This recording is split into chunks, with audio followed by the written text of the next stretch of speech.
안녕하세요. 오늘 계속해서 민수기 12장 공부하도록 하겠습니다. 먼저 잠깐 기도하겠습니다. 하나님 아버지, 주님께서 저희들에게 그동안 베풀어 주신 모든 은혜로 인해 감사드립니다. 저희가 또 지난 한 해를 돌아보면 주님 앞에 부족한 것이 너무나도 많이 있었습니다. 저희가 마음을 다시 주님께로 고정하고 또 주님의 말씀대로 저희가 살 수 있도록 도와주시기 원합니다. 예수님의 이름으로 기도드렸습니다. 아멘. 민수기 12장 저희가 한 절씩 살펴보도록 하겠습니다. 민수기 12장 1절과 2절. 모세가 에티오피아 여인과 결혼하였으므로 미리암과 아론이 그가 결혼한 그 에티오피아 여인으로 인하여 모세를 비방하니라. 그들이 이르되 주께서 참으로 모세를 통해서만 말씀하셨느냐 우리를 통해서도 말씀하지 아니하셨느냐 하매 주께서 그것을 들으시니라. 제가 두 절을 읽었는데요. 짧은 구절인데요. 많은 이야기가 들어가 있죠.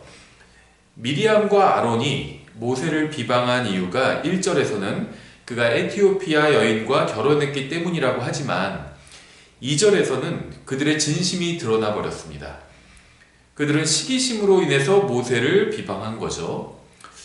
인도자의 자리는 비방을 받는 자리입니다. 비방이나 비평을 듣기 싫으면 인도자의 자리에 있으면 안 되겠죠. 어느 분야든 다 그렇습니다. 누가 대통령이 돼도 그를 비방하는 사람은 항상 있어요. 우리나라 역대 대통령 중에 비방을 받지 않았던 대통령이 있나요? 다 비방을 받았습니다. 그렇죠? 좋아하는 사람도 있고 싫어하는 사람도 있어요. 특히 인도자의 자리, 리더의 자리는 더 그렇습니다. 모두가 만족하는 대통령은 없습니다. 어느 정책을 펼쳐도 비판을 받게 됩니다. 모두가 칭찬하는 대통령은 없습니다.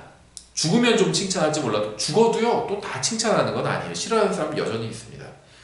어느 분야의 리더든 비방이나 비평으로부터 자유로울 수가 없습니다. 아무리 작은 단체라 하더라도 항상 반대하거나 비방하는 사람이 있게 마련이죠. 대통령이든 사장이든 목사든 리더의 자리는요 항상 다른 사람으로부터 주목을 받고 또 그 주목받는 만큼 비판이나 비방도 받는 자리입니다. 그래서 그런 게 싫으면 이 리더의 자리에 있으면 안 돼요. 미리암과 아론은 표면적으로는 모세의 아내로 인해서 모세를 비방했지만 내면적으로는 모세가 과다한 권력을 누리고 있다고 생각했습니다. 인간의 본성은 누군가로부터 명령을 듣고 싶어하지 않는 경향이 있죠. 하물며 미리암과 아론은 동생인 모세의 명령을 들어야 한다는 것에 불만이 있었을 겁니다. 이것은 타락한 인간의 본성에서 나온 것이죠. 그래서 이제 모세에게 따지는 거죠. 주께서 참으로 모세를 통해서만 말씀하셨느냐? 이 질문에 답을 한다면 그렇다겠죠. 주님께서 모세를 통해서만 말씀하셨죠. 여태까지의 이스라엘 민족의 여정을 보면 모세를 통해서만 말씀하셨습니다. 하나님께서 모세를 선택해서 일하셨습니다. 주님께서는 시내산에서 한 사람을 부르시고 또 한 사람에게 십계명 돌판을 주셨습니다. 주님께서 미리암이나 아론을 부르지 않으시고 모세를 부르셨어요. 대체 무엇이 문제일까요? 바로 주님께서 한 사람을 불러서 일하시는 방식이 사람들에게는 문제였던 겁니다. 미리암이나 아론은 왜 주님께서 자신을 부르지 않으시고 모세를 부르셨는지 모르겠다고 생각을 했죠. 그 불만이 있었던 거예요. 모세만 부르신 게 맞냐? 우리도 부르신 거 아니냐? 이런 얘기를 하고 있는 거죠. 우리를 통해서도 말씀하지 아니하셨느냐? 이렇게 또 따졌습니다. 이 질문에 대해서는 대체 언제 주님께서 너희를 통해서도 말씀하셨느냐? 라고 되물을 수가 있겠죠. 미리암과 아론에게는 하나님께서 언제 그들을 이스라엘의 인도자로 세우신 적이 있는지 되물어 볼 수 있을 겁니다. 주께서 그것을 들으시니라 이렇게 말씀하고 있어요. 주님께서 이들의 대화를 듣고 계셨습니다. 우리는 우리가 한 말에 대해서 주님 앞에서 회개 보고를 언젠가 해야 합니다. 마태복음 12장 36절 37절 이렇게 말씀하고 있어요. 오직 내가 너희에게 이르노니 사람들이 무슨 쓸데없는 말을 하든지 심판날에 그것에 대하여 회개 보고를 하리라. 내 말들로 내가 의롭게 되며 내 말들로 내가 정죄 받으리라 하시니라. 입조심을 해야 합니다. 그리스도인들도 입조심을 해야 돼요. 예. 3절 이제 그 사람 모세는 매우 온유하여 지면의 모든 사람보다 온유하더라. 모세가 십계명을 받아서 시내 산에서 내려올 때 이스라엘 자손은 금송아지를 만들어 섬겼습니다.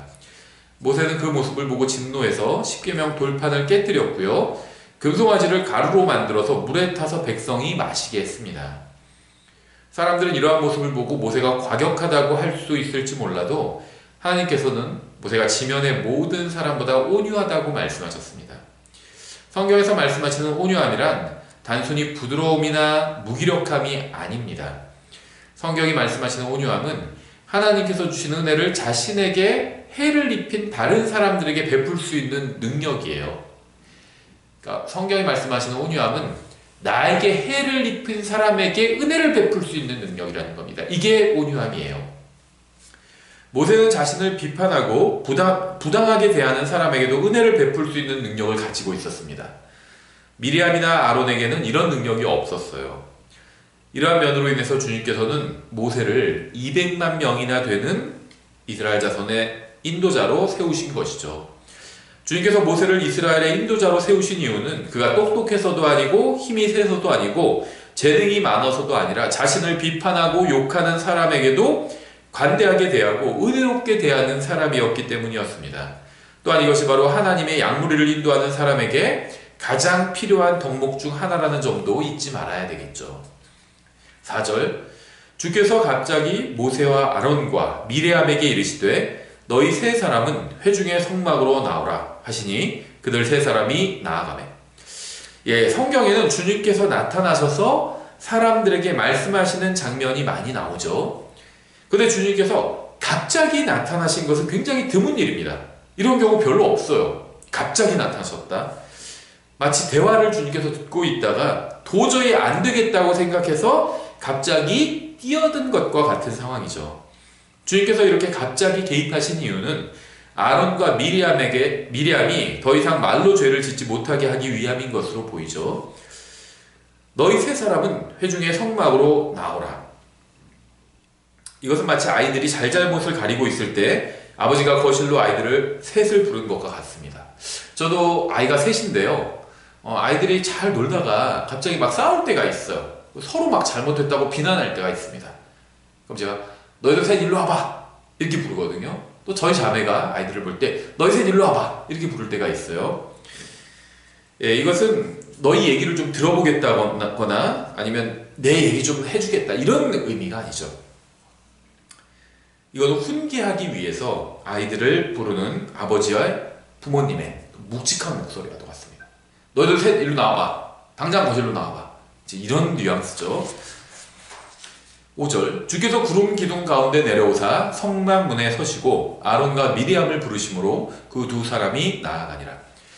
예수님께서는 베들레헴에서 사람의 몸을 입으셨습니다. 하지만 그것이 처음으로 세상에 오신 것은 아니었죠. 예수님은 사람의 몸을 입기 전에도 아들 하나님의 영광으로 세상에 여러 번 오셨어요. 대표적인 것이 다니엘의 세 친구들을 구하러 오신 것이었죠. 인간의 몸을 입고 오신 것이 아니라 아들 하나님의 영광스러운 몸을 입고 오셔서 용광로에 있는 세 친구를 구해주셨죠. 출애굽기나 민수기에서 구름기둥이나 불기둥이나 하늘에서 나오는 음성 이런 것들은 모두 예수님께서 일하신 것입니다. 그런데 이번에는 하늘에서 내려오셔서 성막 문에 서셨습니다. 6절 그분께서 이르시되 이제 내 말들을 들으라. 너희 가운데 대언자가 있으면 나 주가 환상으로 나를 그에게 알리기도 하고 꿈으로 그와 말하기도 하려니와 내 종 모세와는 그리하지 아니하나니 그는 나의 온 집에서 신실한 자니라. 예, 주님께서는 아론과 미리암을 불러서 말씀하시면서 너희 가운데 대언자가 있으면 이라고 하셨습니다. 이 말의 의미는 아론과 미리암은 대언자가 아니라는 거예요. 너희 가운데 대언자가 있다면 그 말은 너희가 대언자가 아니라는 거죠. 주님께서는 대언자에게 환상이나 꿈으로 말씀하셨습니다. 어떤 사람들 자기가 뭐 환상을 봤다, 꿈을 꿨다 하면서 주님의 계시를 들었다, 환상이랑 꿈을 통해서 이러면서 뭐 대단한 것을 본 것처럼 얘기하는 사람들이 있는데요. 이 환상이나 꿈은 주님께서 직접 나타나셔서 말씀하시는 것보다는 충격을 훨씬 덜어주는 방식이죠. 예수님의 사랑을 받던 제자 요한도 영광 중에 계신 예수님을 보자 마치 죽은 자처럼 되었습니다. 요한계시록 1장에 보면 그렇게 나와 있죠. 영광 중에 계신 주님을 만나는 것은 육체 안에 거하는 인간이 감당하기에 쉽지 않은 일이에요. 그래서 주님께서는 충격을 줄여주기 위해서 환상이나 꿈으로 사람과 만나 말씀하시는 겁니다. 그런데 주님께서는 모세와는 그렇게 하지 않으셨어요. 이 말의 의미는 모세가 대언자보다 훨씬 더 훌륭한 사람이라는 의미입니다. 모세는 대언자였지만 대언자 이상의 사람이었어요. 내 종 모세와는 그리하지 아니하나니 그는 나의 온 집에서 신실한 자니라. 주님께서는 아론과 미리암에게 모세가 하나님의 온 집에서 신실한 자라고 말씀하셨습니다. 아론은 모세가 자리를 비운 사이에 금송아지를 만들어서 이스라엘 자손이 우상 숭배를 하게 한 적이 있죠. 그것은 신실한가는 대단히 거리가 먼 행동이었습니다. 미리암도 이러한 죄에 동참한 것으로 보이죠. 그래서 주님께서는 그들에게 그들이 비방하는 모세야말로 신실한 사람이라고 말씀하신 겁니다. 8절 그와는 내가 입에서 입으로 명백히 말하고 은밀한 말로 하지 아니하며 또 그는 주의 모습을 보려니와 너희가 어찌하여 내 종 모세 비방하기를 두려워하지 아니하느냐 하시니라. 주님께서는 꿈이나 환상이 아닌 직접적인 방식으로 모세와 대화를 하셨습니다. 주님께서는 꿈이나 환상을 통해서도 자신의 말씀을 주시지만 가장 친밀한 방식은 직접 대화하는 거예요. 주님께서는 확실하게 모세의 편을 들어주셨습니다. 모세가 주님을 섬기는 주님의 종이라는 점을 분명히 보여주신 것이죠. 9절 주의 분노가 그들을 향해 타오르며 그분께서 떠나심에 구름이 성막에서 떠나갔고 보라 미리암은 나병에 걸려 눈같이 희게 되었더라. 아론이 미리암을 보니 보라 그녀가 나병에 걸렸더라. 200만 명의 사람들 중에 아론과 미리암 두 사람이 죄를 지었는데 주님께서 떠나셨습니다. 주님께서 떠나시자 주님의 영광을 상징하는 구름도 성막에서 떠나가 버렸죠. 일부의 작은 죄가 전체를 망쳐버린다는 사실을 잊지 말아야 합니다. 미리암은 나병에 걸려 눈같이 희게 되었더라. 이 나병은 죄를 상징하죠. 지금 나병에 걸린 사람들만 죄인이란 건 아닙니다. 나병이 죄를 상징한다는 겁니다. 미리암은 주님을 대적하는 죄를 지었고 나병에 걸리게 되었습니다. 11절 아론이 모세에게 이르되 슬프나이다 내 주여 우리가 어리석게 행하여 죄를 지었으나 간청하건대 그 죄를 우리에게 돌리지 마소서. 아론은 모세의 아내로 인해서 모세를 비방했습니다. 그런데 상황이 어렵게 되자 모세를 주여라고 부르고 있죠. 아론과 미리암을 책망하신 분은 하나님이었고요. 미리암이 나병에 걸리게 하신 분도 하나님이었어요. 그런데 아론은 모세를 주여라고 부르면서 자신들의 죄를 자신들에게 돌리지 말라고 모세에게 간청했습니다. 그러니까 하나님과 개인적인 교제가 거의 없었던 거죠.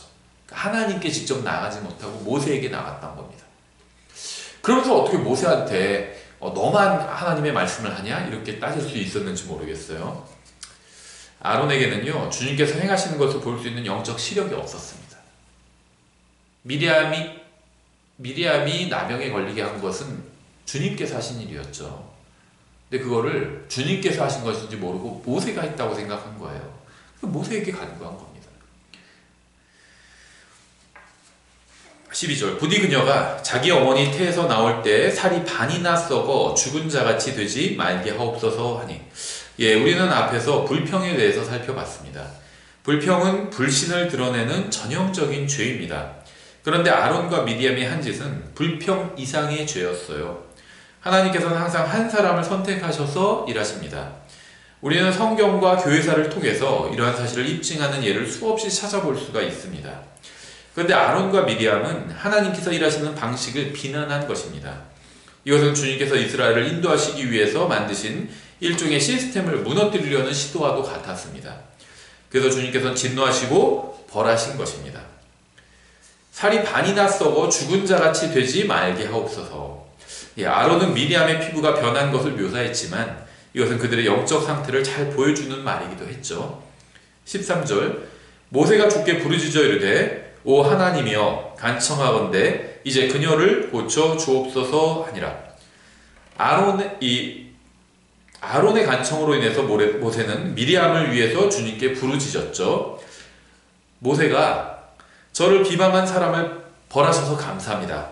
이런 말로 기도를 시작했더라도 누구도 뭐라고 할 수 없었을 겁니다. 제가 옳았다는 것을 기적적인 방식으로 보여주셔서 감사합니다.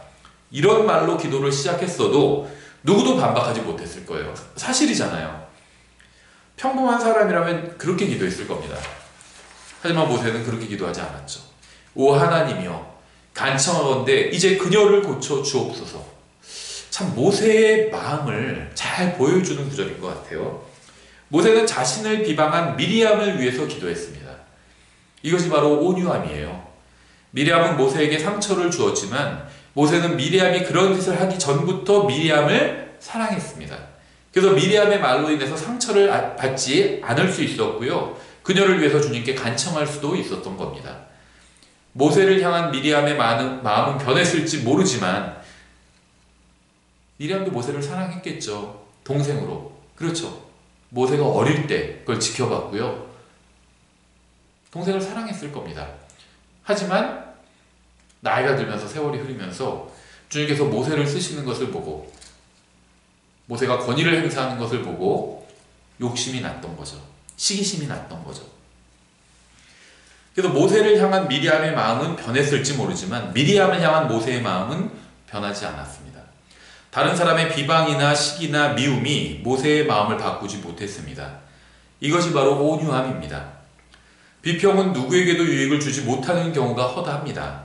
사람들은 자신이 비평하는 것은 주님께서 주신 지혜로 하는 것이고 다른 사람이 자신을 비평하는 그것은 마귀의 계략이라고 생각합니다. 자신이 하는 비평은 옳은 것이고 다른 사람이 자신을 비평하면 그것은 다 틀린 것이라고 주장합니다. 자신이 하는 것은 주님의 일이고 다른 사람이 하는 것은 마귀의 일이라고 주장하는 것과 비슷하죠. 하지만 그렇지 않아요. 대부분의 경우에 누가 하든 상관없이 비평은 파괴적입니다. 비평은 치료하는 것이 아니라 상처를 줍니다. 야고보서 3장 1절 이렇게 되어 있어요. 내 형제들아 너희는 많이 선생이 되지 말라. 우리가 더 큰 정죄를 받을 줄 너희가 아느니라. 인도자나 가르치는 자가 되면 사람들로부터 더 많은 비평과 비난과 또 비방을 받게 됩니다. 앞에 서는 사람들은 사람들로부터 정죄를 받는 경우가 허다합니다. 사람들은 권위를 싫어해요. 아담의 본성은 권위에 불복하려는 강한 성향을 가지고 있습니다. 다른 사람을 위해서 기도하는 것보다 비판하고 욕하고 험담하는 것이 훨씬 더 쉬워요. 시편 33편 3절에 이렇게 되어 있죠. 그러나 오 주여 주는 나의 방패시오 나의 영광이시오 나의 머리를 드시는 이신이다. 하나님이 가장 좋은 방패입니다. 하나님으로 여러분의 방패를 삼으세요. 하나님 뒤에 숨으세요. 하나님이 가장 좋은 방패예요. 하나님은요 모세의 방패가 되어주셨습니다. 모세는 누군가 자기를 비방하는 것을 듣고 반박하거나 변명하거나 논쟁하거나 욕하지 않았어요. 주님을 바라봤습니다. 그리고 주님께서는 그런 모세를 위해서 방패가 되어주셨습니다. 우리는 모세로부터 이러한 자세를 배워야 합니다. 특히 사역자들은 더욱 이러한 자세를 배워야 합니다. 주님께서는 이러한 점에 있어서 우리에게 매우 좋은 본을 남겨주셨죠. 베드로전서 2장 21절부터 23절이 이렇게 말씀하고 있어요. 참으로 너희가 심지어 그 일을 위해 부르심을 받았나니 그리스도께서도 우리를 위해 고난을 당하심으로 우리에게 본을 남기사 너희가 자신의 발자취를 따라오게 하셨느니라. 그분께서는 죄를 짓지 아니하시고 입에 교활함도 없으시며 욕을 당하시되 맞대어 욕하지 아니하시고 고난을 당하시되 위협하지 아니하시며 오직 의롭게 심판하시는 분에게 자신을 맡기시고. 아론과 미리암은 모세의 아내와 모세의 사역을 비난했죠. 차라리 나를 비판하고 욕하면 참겠는데 내 가족과 내가 주님을 위해서 하는 사역을 비판하는 것은 정말 견디기 어렵죠. 이것은 정말 마음에 상처를 줍니다. 하지만 모세는 이러한 비방에도 꿈쩍하지 않았어요. 그는 맞서 싸우거나 비아냥거리지 않았습니다. 뭐 너는 잘해? 뭐 너는 어떤데? 이렇게 비아냥거리지도 않았습니다. 그는 그저 모든 것을 하나님께 맡겼고 주님께서는 그의 방패가 되어주셨습니다. 나를 비판하는 것뿐만 아니라 나의 가족을 비판하고 내가 주님을 위해서 섬기는 이 사역을 비판해도 뭐라고 하지 않았다는 겁니다. 모든 것을 주님께 맡겼어요. 이게 옳은 자세입니다. 나의 가족, 나의 사역을 비판해도 맞서 싸우지 마세요. 모든 걸 주님께 맡기십시오. 주님이 나의 방패가 되게 하십시오. 주님 뒤로 숨으세요. 물론 주님을 욕하는 건 참을 수 없죠. 하나님의 말씀을 욕하는 건 참을 수 없습니다. 우리는 하나님의 말씀을 높여야 합니다. 주님을 높여야 돼요. 나를 공격하고 나의 가족을 공격하고 나의 사역을 공격하는 거는 괜찮습니다. 그럼 맞대어 싸우지 마세요. 이게 바로 온유함입니다. 성경은 그리스도인은 반드시 온유함이라는 성령님의 열매를 맺어야 한다고 말씀하고 있죠. 갈라디아서 5장 22절 23절이죠. 그러나 성령의 열매는 사랑과 기쁨과 화평과 오래 참음과 부드러움과 선함과 믿음과 온유와 절제니 이 같은 것을 대적할 법이 없느니라. 우리가 주님께 우리를 내어드린다면 우리 안에 거하시는 성령님께서 온유함이라는 열매를 우리 안에서 맺어주실 것입니다. 이번 이 사건의 주범은 미리암이고 아론은 종범이죠. 그래서 12장 1절에서 미리암의 이름이 먼저 나온 것이고요. 주님께서 미리암만을 나병으로 치신 겁니다. 아론은 이런 식으로 불평하는 사람들을 도와서 죄를 지은 적이 전에도 있었죠. 아론은 불평하는 사람들을 위해서 금송아지를 만들었어요. 이번에도 불평하는 미리암을 도와서 함께 불평을 하면서 모세를 공격했죠. 이런 사람은 인도자로 적합하지 않습니다. 또 신뢰할 만한 사역자가 될 수도 없어요. 온유에 대해서 좀 더 생각해 보겠습니다. 행복한 결혼 생활 또 가정 생활을 원한다면 온유함을 배워야 합니다. 우정을 오래 유지하기 위해서도 온유함을 배워야 합니다. 교회에서 다른 사람들에게 복이 되기 위해서도 온유함을 배워야 합니다. 전도서 7장 21절 이렇게 말씀하고 있어요. 21절 22절 또한 사람들이 하는 모든 말에 주의를 기울이지 말라. 사람들이 내 욕해도 거기에 너무 신경 쓰지 말라는 겁니다. 내 종이 너를 저주하는 것을 내가 들을까 염려하노라. 너도 그와 같이 다른 사람들을 저주하였음을 내 마음도 종종 아느니라. 우리도 다른 사람 욕한 적 있잖아요. 다른 사람이 내 욕 좀 하는 건 상관없습니다. 할 수도 있죠. 물론 이제 그 사람을 위해서 다른 사람 욕하면 안 되겠지만 누군가 내 욕을 하는 건 나한테는 괜찮다는 거예요. 큰일 난 게 아닙니다. 하나님을 모독한 게 아니잖아요. 나를 욕한 거잖아요. 거기에 너무 민감하지 말라는 겁니다. 또 어떤 분들은요, 어디 가니까 누가 목사님 욕하던데요 하면서 저한테 알려주는 분도 있어요. 누가 욕했는지. 안 알려주셔도 됩니다. 제 욕해도 돼요. 제가 없는 데서 제 욕한 건데 나라님 없는 데서 나라님 욕도 한다 이런 말도 있잖아요. 옛말에. 사람 욕하는 건 큰일은 아닙니다. 근데 그건 누가 내 욕하는 건 큰일은 아니에요. 근데 다른 사람 욕하지는 마세요. 왜냐하면 본인을 위해서. 다른 사람을 욕하면 내가 그만큼 더러워지는 겁니다. 다른 사람 욕하지 마세요. 욕할 거 없습니다. 우리는 잘못된 거짓 교리와 맞붙어 싸우는 거지 그 거짓 교리를 비판하는 거지 사람을 비판하지 않습니다. 모든 사람이 죄를 지어 하나님의 영광에 이르지 못했어요. 우리가 잘나서 진리를 알고 있고 바른 교리를 알고 있는 것이 아닙니다. 하나님께서 우리에게 은혜를 베풀어 주셨기 때문에 우리가 바른 교리를 알고 있는 거예요. 다른 사람 욕할 거 없습니다. 잘못된 교리는 바로잡아야 되죠. 하나님의 말씀으로. 하지만 다른 사람 욕할 거 없어요. 그리고 또 누가 내 욕하는 것은 그냥 지나가십시오. 어때요? 내가 무슨 대단한 사람이 아닌데 지옥에 갈 죄인이었는데 누가 내 욕 좀 한다고 그래서 내 명성에 크게 누가 되는 것도 없다는 거죠. 사람들이 하는 말에 너무 주의를 기울이지 말기 바랍니다. 교회에서 모든 사람이 한 말을 다 알고자 하면 결국 마음에 상처를 입고 교회를 떠나게 됩니다. 헌담에 귀를 기울이지 말고 헌담을 마음에 두지도 마세요. 또한 우리도 종종 말에 실수할 때가 있음을 인정하고 다른 사람을 좀 관대하게 대해야 합니다. 사실이건 아니건 다른 사람에 대한 험담은 하지 말아야 합니다. 사실이라 할지라도 다른 사람에게 깎아내리는 말은 하지 말라는 거예요. 고린도전서 6장 7절 이렇게 말씀하고 있어요. 그러므로 이제 너희 가운데 전적으로 허물이 있나니 너희가 다 잘못한다는 겁니다. 이는 너희가 서로를 고소하기 때문이라. 어찌하여 너희가 차라리 부당한 일을 당하지 아니하느냐? 어찌하여 차라리 빼앗기지 아니하느냐? 자신이 아닌 다른 사람에게 부당하게 대하려는 것은 아담의 성품이 갖는 전형적인 특징입니다. 따라서 그러한 일을 당하면 이상하게 생각하지 말아야 합니다. 고린도전서 6장 8절 이렇게 되어 있어요. 아니라 너희가 부당한 일을 행하고 속여 빼앗되 그것도 너희 형제들에게 그리하는도다. 전도서 7장과 고린도전서 6장은 같은 것을 가르치고 있어요. 다른 사람이 우리에게 부당한 일을 행할 때 우리도 그러한 짓을 할 때가 있다는 사실을 잊지 말고 관대하게 대하라는 겁니다. 에베소서 4장 29절 이렇게 말씀하고 있죠.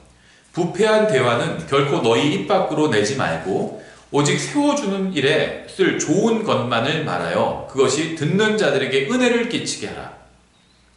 우리는 단순히 나쁜 말만 하지 않는 것에서 그치지 말고 다른 사람들을 세워줄 수 있고 은혜를 끼치는 말을 해야 합니다. 이 구절의 앞부분에서 말하는 부패한 대화는 뒷부분에서 말하는 세워주는 은혜를 끼치지 못하게 하는 말을 의미해요. 만약 제가 하는 말이 다른 사람을 하나님 앞에서 바르게 세워줄 수 없는 말이거나 은혜가 되지 못하는 말이라면 그러한 말은 결코 해서는 안 된다는 겁니다. 부모가 집에서 다른 그리스도인을 비방하는 말을 듣는 아이들은 결코 그리스도인다운 말을 배우지 못할 겁니다. 그런 것이 바로 부패한 대화예요. 다른 사람을 막 더러운 성적인 농담을 하는 거 이런 것만 부패한 대화가 아니에요. 듣는 사람을 세워줄 수 없는 말, 그게 부패한 대화입니다. 부모님이 집에서 다른 성도 욕을 하면 그걸 듣는 자녀가 교회 다니고 싶을까요? 교회 떠나게 된다는 거예요. 목사욕도 마찬가지죠. 제가 목사라서 목사 편을 드는 것이 아니라 부모가 집에서 목사를 욕하고요. 그리스도인 부모가 교회 집에서 목사 욕을 하고 설교 욕을 하면 설교 비평을 하면요. 아이들도 똑같이 목사를 욕하고 설교를 비평하는 사람이 될 거고요. 교회 떠나게 돼요. 나중에 크게 되면. 그러니까 교회를 그리스도인 부모들은요. 교회를 욕하지 말고 목사 욕하지 말고 설교 욕 비평하지 마세요. 우리 아이들이 신실한 그리스도인으로 자라나기를 원한다면 다른 성도 욕하지 말고요. 집에서. 목사 욕하지 말고요. 교회 욕하지 말고요. 설교 비평하지 마십시오. 에베소서 4장 30절 하나님의 거룩한 영을 슬프게 하지 말라. 그분으로 말미암아 너희가 구속의 날까지 봉인되었느니라. 구약에서는 아론과 미리암이 부패한 대화를 하자 하나님께서는 성막을 떠나셨습니다. 신약에서는 좀 다르죠. 구원받은 사람이 죄를 짓는다고 해서 성령님께서 떠나시거나 구원을 잃어버리지는 않지만 구원받은 사람이 죄를 지으면 성령님께서 슬퍼하십니다. 4장 31절 에베소서 너희는 모든 쓴 것과 진노와 분노와 소리 지르는 것과 비방하는 것을 모든 악의와 함께 버리고 이 쓴 것은요 온유함의 부재로 인해 생긴 것입니다. 온유함이 결여되어 있으면 쓴 것이 생겨납니다. 다른 사람을 향해서 쓴 감정. 온유함이 사라지면 쓴 것이 나오고요. 그 다음에 쓴 것을 이어서 진노, 분노, 소리 지르는 것과 비방하는 것이 연이어 줄줄이 나오게 됩니다. 상대방이 했을 때 잘못된 것은 내가 했을 때도 잘못된 거예요. 자신도 같은 것을 하는데 상대방만 문제 삼는 것이 바로 바리새인들처럼 행하는 것입니다.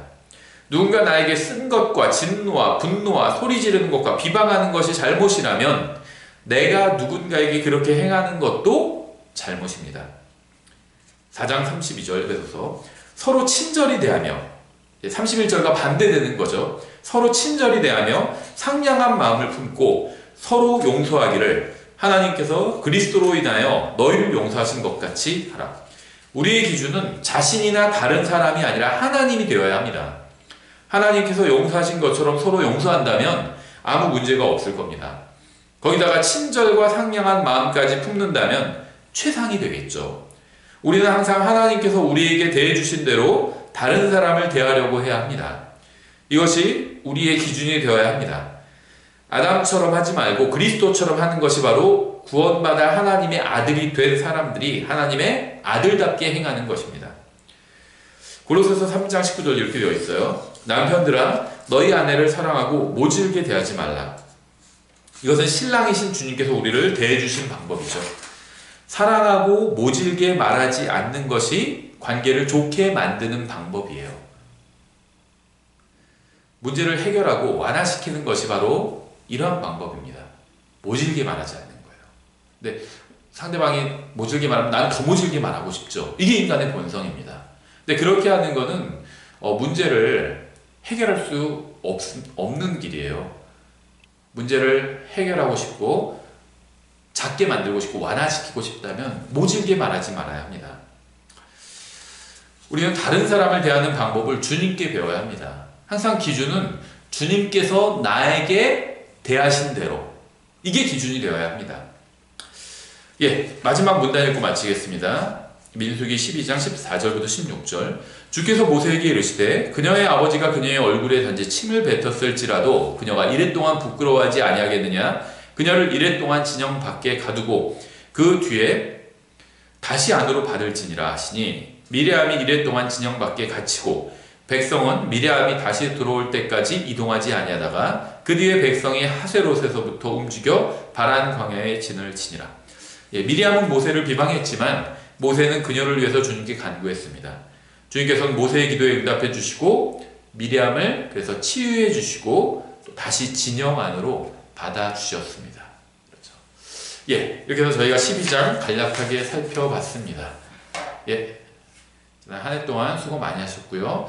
저희가 민수기 한 3분의 1 정도 왔습니다. 12장까지 왔으니까요. 36장까지 있죠. 예, 내년에 다음 주 수요일에 계속해서 민수기 13장 공부하도록 하겠습니다. 감사합니다.